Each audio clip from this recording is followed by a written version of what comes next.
تو آقا کریم صلی اللہ علیہ وآلہ وسلم کو اللہ رب العزت نے جب اختیارات عطا فرمائے نا، تو پھر یہ کیا پتھر اور کیا درخت جن کے آسمانوں پر بھی اختیار چلیں، سمجھ آ رہی نا، چاند بھی ٹوٹ جائے، سورج بھی مڑ جائے، دعا کرنے سے بارش بھی برس جائے، آپ مجھے بتائیں کہ وہ پتھر اور درخت، دیکھیں نا، آپ پتھر کی بات کرتے ہیں، میں کہتا ہوں پتھروں سے بنا ہوا پہاڑ، اس پر بھی میرے مصطفیٰ کا اختیار چلتا ہے۔ آقا کریم صلی اللہ علیہ وسلم احد کے اوپر تشریف لے کے جاتے ہیں، وہ خوش ہو کے جھومنے لگتا ہے، آقا کریم علیہ السلام ایک ایڑی لگاتے ہیں اپنی مبارک، وہ وہیں پر اس کا زلزلہ سارا رک جاتا ہے۔ کیا رکھتی ہیں وقار، اللہ اکبر، ایڑیاں۔ تو یہ آقا کریم علیہ السلام کا اختیاری انور ہے۔ تو یہ کہنا کہ پتھر، اب چھوٹا سا پتھر، اتنا سا یا بڑا پتھر، سب پہ اختیار ہے۔ مولانا روم رحمت اللہ علیہ نے مسنی کے اندر لکھا ہے نا، پتھر کی کنکری تو تھی جو ابو جہل اپنے ہاتھ میں لے کے آیا، بتاؤ یہ کیا ہے؟ تو یہاں پر میں حضرت شاہ صاحب کی بات سے مجھے برکت مل گئی۔ ایک ہے کہ حضور کے اختیار، جو مجھے سمجھ آئیے نا حضرت کی باتیں سن کر، حضور آگے بھی اختیار ٹرانسفر کر سکتے ہیں، آگے بھی ٹرانسفر کر سکتے ہیں۔ فرمایا میں بتاؤں یا یہ بتائے؟ اس کا مطلب ہے اسے اختیار دینا ہے تو تبھی بولے گا نا۔ ستون حنانہ کے بارے میں آپ پڑھ کے دیکھ لیں، آپ نے اسے فرمایا کہ تجھے یہاں پر ہرا بھرا کر دوں یا جنت میں لگا دوں، مطلب وہ تو آگے اختیار دے رہے ہیں۔ یار کیسے لوگ ہیں کہ وہ حضور کے اختیار نہیں مان رہے، مجھے اس بات کی سمجھ نہیں آتی۔ تو آقا کریم صلی اللہ علیہ وسلم آپ تشریف فرمائے، ایک اعرابی آ گیا آپ کے پاس، مشکوٰۃ شریف میں یہ روایت موجود ہے۔ اس نے کہا جی میں آپ کا کلمہ پڑھنا چاہتا ہوں لیکن مجھے آپ کوئی معجزہ دکھائیے۔ آپ نے فرمایا کیا دیکھنا چاہتا ہے؟ تو وہ دائیں بائیں دیکھنے لگا۔ آپ نے فرمایا بتا۔ اس نے کہا اگر وہ درخت آپ کی گواہی دے دے تو میں آپ کا کلمہ پڑھ لوں گا۔ تو میرے آقا کریم نے فرمایا تو جا اسے جا کے کہہ کہ تجھے اللہ کے رسول بلا رہے ہیں۔ تو وہ خود گیا، جا کے درخت کو کہا تجھے حضور بلا رہے ہیں۔ وہ دائیں ہوا، وہ بائیں ہوا، آگے ہوا، پیچھے ہوا۔ تو اس نے اپنی جڑیں تو نکالنی تھی، لیکن یہاں مفتی احمد یار خان نعیمی نے جملہ بڑے کمال کا لکھا ہے۔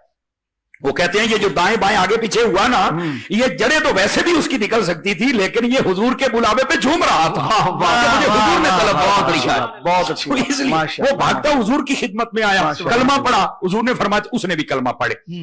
حضرت حافظ صاحب یہاں مفتی احمد یار خان نعیمی نے ایک بہت بڑی پیاری بات لکھی ہے، یار دیکھو کوئی بھی جب جڑوں سمیت درخت نکل آتا ہے نا تو دوبارہ اس کو لگا دیا جائے، اس کی جڑوں کو ہوا لگ جائے تو وہ دوبارہ آگے ہرا بھرا نہیں رہتا، وہ سوکھ جاتا ہے۔ یہ کیسا درخت ہے، یہ آتا بھی ہے اور کلمہ بھی پڑھتا ہے اور جاتا بھی ہے اور سوکھتا بھی نہیں ہے۔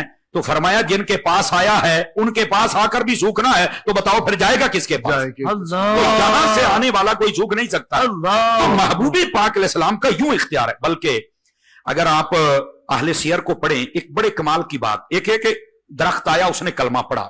میں نے ایک بات ایسی پڑھی، میں نا پہلی مرتبہ جب پڑھی حضرت شاہ صاحب، تو میرے پاس ایک رسالہ تھا مفتی محمد امین صاحب رحمت اللہ فیصل آباد، ان کا رحمت اللہ تعالی جی، ان کے اندر میں نے پڑھا، میں حیران ہو گیا۔ ایک یہودی نے کہا میں کلمہ تب پڑھوں گا، یہ کھجور آپ دیکھ رہے ہیں؟ کہا دیکھ رہے ہیں۔ اس کے اوپر وہ جو خوشہ لگا ہوا ہے، گچھا جسے کہتے ہیں، وہ وہاں سے اترے، گرے نہیں، یہ لفظ سوچنے والے ہیں، وہ وہاں سے اترے، آپ کا کلمہ پڑھے، پھر وہاں پہ چلا جائے تو میں کلمہ پڑھ لوں گا۔ مفتی صاحب کہتے ہیں وہ وہاں سے جدا ہوا، درخت سے نیچے اترا، حضور کا کلمہ پڑھا اور دوبارہ ویسے جا کے نصب ہو گیا۔ اس نے کہا میں مانتا ہوں کہ آپ اللہ کے سچے رسول ہیں۔ آقا کریم علیہ السلام کو اللہ نے ایسے اختیار عطا فرمائے۔ اور دیکھیں نا، چند دن پہلے ہم نے جنگ بدر کو ڈسکس کیا تھا، حضرت عکاشہ رضی اللہ، تلوار ٹوٹ جاتی ہے، حضور نے ایک مبارک چھڑی عطا فرمائی، ان کے ہاتھ میں تلوار بن گئی اور ایسی چمکدار، ایسی بہترین، کبھی نہیں ٹوٹی، اس کا نام بھی عون رکھ دیا گیا۔ تو میں کہتا ہوں کہ یہ حضرت داؤد علیہ السلام، وہ تو لوہے کو پکڑتے تھے، نرم کرتے تھے، پھر شے بناتے تھے، یار یہ حضرت داؤد کے امام ہے نا کہ لکڑی کو ہی تلوار بنا کے رکھ دیا۔ کیسا اختیار ہے میرے آقا کریم صلی اللہ علیہ وسلم کا۔ اچھا حضرت حافظ صاحب، یہاں ایک بات اور فائدے سے خالی نہ ہوگی، باقی بات تو ہم نے شاہ صاحب سے ہی سننی ہے، چلو میں تھوڑا سا، اور جیسے کہتے ہیں کہ لکڑیاں جمع کر دیتا ہوں، بعد میں پھر بھڑکے گی تو مزہ آئے گا نا جی، بھڑکے۔ حضرت شاہ صاحب تو کمال، اور یہ سریا پہ بات کو پہنچا دیتے ہیں۔ نبی پاک علیہ السلام تشریف فرمائے، یہ بھی مشکوٰۃ شریف میں ہے۔ حضرت اسید بن حضیر رضی اللہ عنہ اور ایک اور شخص آپ کے پاس بیٹھے ہیں، کافی دیر گزر گئی، آندھی آئی، بارش آئی، برسی، خوب برسی، اب انہوں نے گھر جانا ہے، اندھیرا شدید ہے۔ آقا کریم صلی اللہ علیہ وسلم کے مبارک ہاتھ میں ایک چھڑی تھی، حضور نے انہیں عطا فرمائی، ان کے ہاتھ میں گئی تو لالٹین بن کے جلنا شروع کر۔ اللہ اکبر۔ تو اب یہ اختیار نہیں تو کیا ہے، یہ نورانیت کی دلیل تو ہے ہی ہے، لیکن آج موضوع وہ نہیں ہے۔